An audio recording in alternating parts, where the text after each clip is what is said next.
All right, Integrity Capital team. Today we're going to be talking about the Lean Startup by Eric Ries, and we're on section 2 or chapter 2 of the book. It's called Define.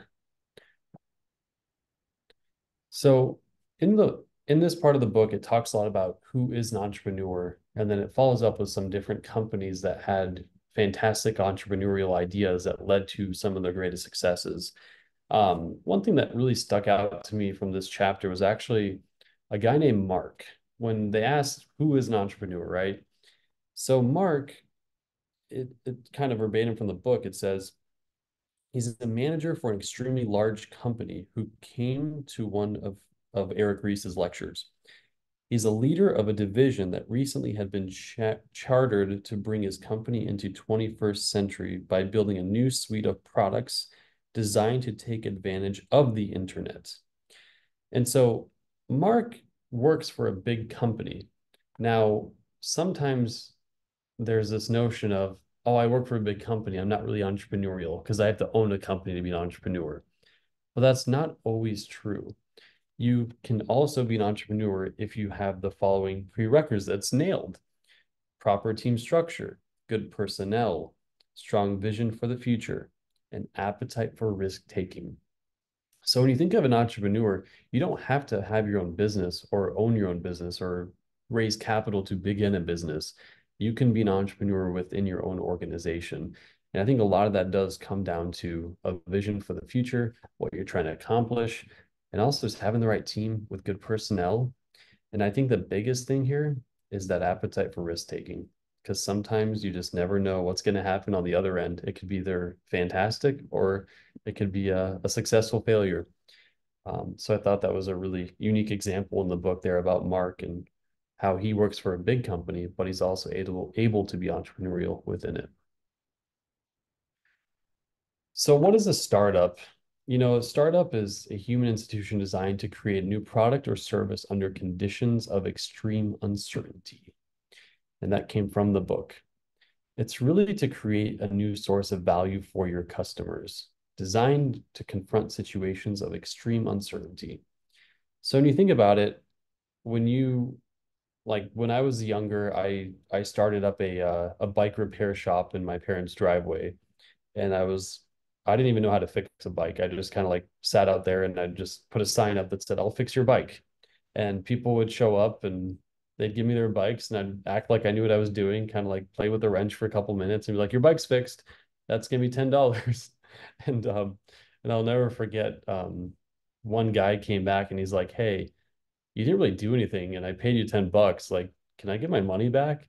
And I was like, "Yeah, sure. Here you go. Here's just $10." And so it was fun, but I took a risk because I wasn't really sure I knew what I was doing, but I just thought, hey, this is a good way to generate some revenue or make some extra money to take someone on a date. I don't know. What are you going to do with it? So really, I was trying to create a new source of value for my customers. Obviously, they stopped by, they saw bike repair, they saw the need for the bike repair, and they thought, hey, maybe he can solve this problem for me. And so for me, it was designed to confront a situation with extreme uncertainty. I didn't really know how to be the expert of fixing a bike, but I still wanted to try and see where it would take me. So in the book, there's also a company called SnapTex they talk about. It was created in 2009 to really ease tax filing costs by automating the process of collecting information from a W-2. And so they basically were trying to find a way to make it more efficient to file your taxes from information being compiled from a W-2 into the taxes from a CPA's transfer there. And so the way that they were trying to improve that they kind of had customers provide feedback, and the customers came back and said, well, why can't we just file our whole tax returns via phone, like just take photos and file our taxes?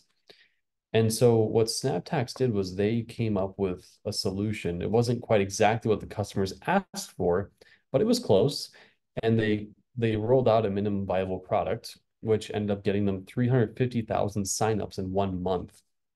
Although it wasn't exactly what the clients were asking for, the customers asked for, it was just close enough to create a breakthrough of innovation. And that goes into sustained innovation is something that can kind of happen over time. But when you have a breakthrough with disruptive innovation, it can happen in a blink of an eye. So it happens really quickly. And I think that's where the biggest splashes happen, where you lead to higher generation of revenue, higher customer engagement, and also just kind of put your name out there a lot quicker. So think about that idea of sustaining innovation versus disruptive innovation. How quickly can we get it out, and how, even if it's not perfect, that's okay. At least we have a minimum viable product. And that definitely worked in SnapTax's favor. Then there's also another company you guys might have heard of, Intuit. They have TurboTax and a couple different accounting softwares, but um, they were started in 1983, and their idea was that personal accounting should happen by computer.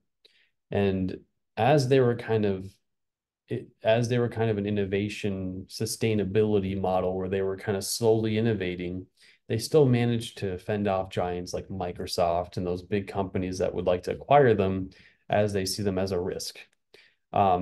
So the founder actually wanted to take more risks and started to create what he called an innovation factory. So what happened was, as they were filing taxes each year, they would kind of come back and say, "Oh, well, here's some things that we can change, and we'll kind of work on it, and then we'll get there when we get there." But it got to a point where they were like, "How do we create a culture where we are okay taking risks through the tax filing process and develop experiments from within each tax season?"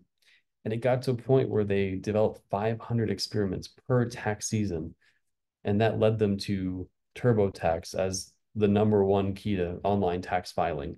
Um, the the awareness is there. Everyone kind of knows what TurboTax is, and it's a nice brand and also a reliable brand as well.